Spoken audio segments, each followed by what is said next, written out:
მოგესალმებით, ვიმყოფები მესტიაში 2026 წლის 28 ივნისია. Როგორც მოგეხსენებათ, 2 დღის წინ პარლამენტში მოხდა ჯგუფური ჩხუბი პარლამენტის წევრებს შორის. ზემოხსენებულ საკითხებზე და სხვა საკითხებზე დეტალურად საუბრის დაწყებამდე მოგიწოდებთ იმათ, ვისაც აქ ამ პლატფორმაზე, ამ აკაუნტზე ჩემი აქტიურობა საინტერესოდ და საზოგადოებისთვის სასარგებლოდ მიგაჩნიათ, რომ გამოიწეროთ, დააფოლოოთ ეს აკაუნტი, დასვათ მოწონებები, ლაიქები და გააზიაროთ. იმ მიზნით, რომ თქვენ და უფრო მეტ ადამიანს უფრო მეტი წვდომა რო გქონდეთ ამ აკაუნტზე არსებულ მასალაზე. 2 დღის წინ მომხდარ ჩხუბთან დაკავშირებით მინდა ვთქვა, რომ პარლამენტში მომხდარ ჩხუბთან დაკავშირებით, რომ უკვე 2 დღე გავიდა და მე არანაირი ინფორმაცია იმასთან დაკავშირებით, რომ საქართველოს პროკურატურამ დაიწყო გამოძიება ზემოხსენებულ ფაქტთან დაკავშირებით, მე არ გამიგია. მიუმართავ საქართველოს პროკურატურას და მოუწოდებ, რომ დაუყოვნებლივ დაიწყოს გამოძიება ამ წლის 2026 წლის 26 ივნისს პარლამენტში მომხდარ ჯგუფურ ჩხუბთან დაკავშირებით. საქართველოს პარლამენტში მომხდარ ჯგუფურ ჩხუბთან დაკავშირებით. მე მინდა მიუმართო საზოგადოებას, რომ იმ ვითარებაში, როდესაც ქალბატონი მზია ამაღლობელი არის თავისუფლება აღკვეთილი სილის გაწვნისათვის.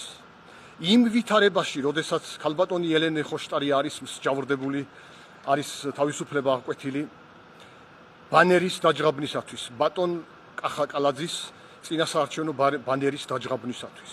იმ ვითარებაში, როდესაც არაერთი პიროვნება საპროტესტო აქციებთან და ზოგადად პროტესტთან დაკავშირებით არის დაკავებული, დაპატიმრებული თუ თავისუფლება აღკვეთილი თუ დაჯარიმებული, ამ დროს, როდესაც უკვე 2 დღე გასულია ზემოხსენებული ჩხუბიდან და ჯერ არანაირი ინფორმაცია საქართველოს პროკურატურაში აღნიშნულთან დაკავშირებით, გამოძიების დაწყებასთან დაკავშირებით არ ისმის, მე მიმაჩნია, რომ ეს არის დაუშვებელი.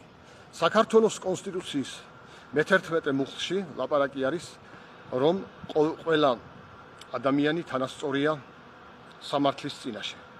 ხოლო საქართველოს კონსტიტუცია კი წარმოადგენს საქართველოს უმაღლეს იურიდიულ სამართლებრივ აქტს და სავალდებულო არის, რომ საქართველოს ყველა იურიდიული სამართლებრივი დოკუმენტი უნდა მოდიოდეს შესაბამისობაში და არ უნდა ეწინააღმდეგებოდეს საქართველოს კონსტიტუციას.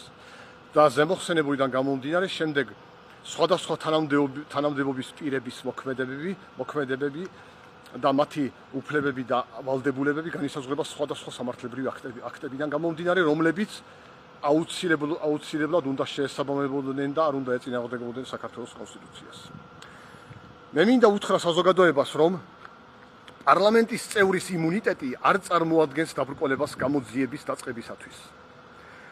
პროკურატურას შეუძლია უპრობლემოდ ზემოხსენებულ საკითხზე დაიწყოს გამოძიება, ხოლო თუ გამოიკვეთება რომელიმე პარლამენტის წევრის არ პარლამენტის წევრების საქართველოს სისხლის სამართლის კოდექსის განსაზღვრული რომელიმე მუხლის ქმედება ზემოხსენებულ ჩხუბში, ასეთ შემთხვევაში პროკურატურა მიმართავს საქართველოს პარლამენტს, რომ მიეცეს უფლება ზემოხსენებული პირი თუ საჭირო გახდება, თუ გამოიკვეთება მისი დანაშაული და საჭირო გახდება მისი დაპატიმრება, ასეთ შემთხვევაში მიმართავს პარლამენტს საქართველოს პროკურატურა შუამდგომლობით, რომ საქართველოს პარლამენტმა მისცეს ნებართვა იმ პირის თუ იმ პირების გააჩნია, როგორც იქნება საქართველოს პარლამენტის წევრის თუ წევრების დაპატიმრების შესახებ, გასცემს ნებართვას კენჭის ყრით.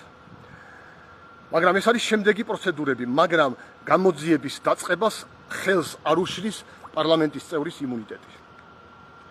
ხოლო თუ კი მაგალითად საქართველოს პარლამენტის შემდეგ არ მისცემს ნებართვას იმ ერთი პირი, როგორც იქნება ერთი პირის დანაშაული გამოიკვეთება თუ რამოდენიმე პირის, ასეთ შემთხვევაში მომავალში თუ კი მისცემს საქართველოს პარლამენტი ნებართვას, ან მომავალში, როდესაც მათ არ ექნებათ იმუნიტეტი, ასეთ შემთხვევაში უკვე ჩვეულებრივ მის მიმართ შეიძლება განხორციელდეს ეს დაპატიმრება იქნება თუ თავისუფლება აღკვეთა თუ შემდეგი ღონისძიებები.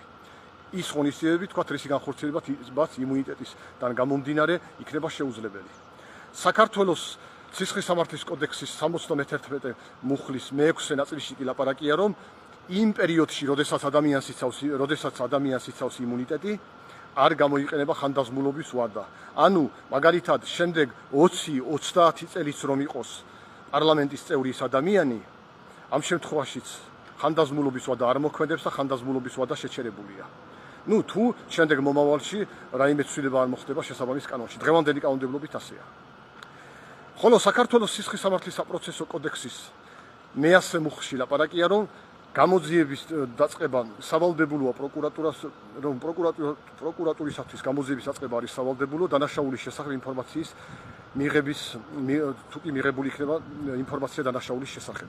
ხოლო იმავე კოდექსის 101 მუხლში ლაპარაკი არის, რომ დანაშაულის შესახებ ინფორმაციის მიღებად ითვლება ასევე მასმედიაში გავრცელებული ინფორმაცია და მასმედიაში ხომ არაერთხელ გავრცელდა კადრები ზემოხსენებული ჩხუბისა.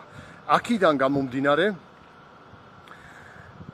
გამომდინარე საქართველოს პროკურატურამ დაუყოვნებლივ უნდა დაიწყოს გამოძიება. ახლა რაც შეეხება მოგეხსენებათ, როგორც ვთქვი, რომ ქალბატონი მზია ამაღლობელი თავისუფლება აკვეთილი არის სილის გაწვნისათვის, ქალბატონი ელენე ხოშტარია კიდევ ბანერის დაჯღაბნისათვის, ხო? ჩვენ არაერთხელ გვესმის ოცნების ლიდერებისგან იქნება ეს თუ სხვადასხვა თანამდებობის პირებისგან, რომ აბა რა უქნათო, როდესაც არის ლაპარაკი იმაზე, რომ რატო იქნენ ისინი თავისუფლება აკვეთილი და ასე შემდეგ და აბა რა უქნათო დანაშაული ჩაედინესო და არ ჩაედინათო, დაახლოებით ასეთი პათოსი ისმის. ანუ ქალბატონ მზია ამაღლობელზე იქნება ეს თუ ქალბატონ ელენე ხოშტარიაზე თუ საპროტესტო აქციებთან დაკავებულ სხვადასხვა დაპატიმრებულ თავისუფლება აკვეთილ თუ დაჯავებულ და ასე შემდეგ სხვადასხვა პირებთან მიმართებაში, რომ არ დაერღვიათო კანონიო და ხო არ დაისჭებოდნენ.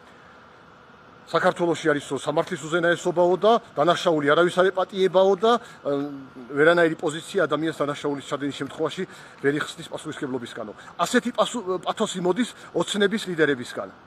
როდესაც ლაპარაკი არის ქალბატონ მზია ამაღლობელის, ქალბატონ ელენე ხოშტარიასა თუ სხვა პირებზე, რომლებიც იქნენ დასჯილი საპროტესტო აქციებთან თუ ზოგადად პოლიტიკურ პროტესტთან დაკავშირებით. ახლა სახეზეა, რომ აშკარა არის, რომ დანაშაულის ნიშნები არის გამოკვეთილი გუშინ წინდელ პარლამენტში მომხდარ ჩხუბში, ანუ 26 ივნისს მომხდარ ჩხუბში. რას ელოდება საქართველოს პროკურატურა? რა აზრი აქვს ამასთან დაკავშირებით ოცნების ხელმძღვანელობას? როგორ ფიქრობენ ისინი, ირღვევა თუ არა საქართველოს კონსტიტუციის მე-11 მუხლი, სადაც ლაპარაკი არის სამართლის წინაშე ყველა ადამიანის თანასწორობაზე?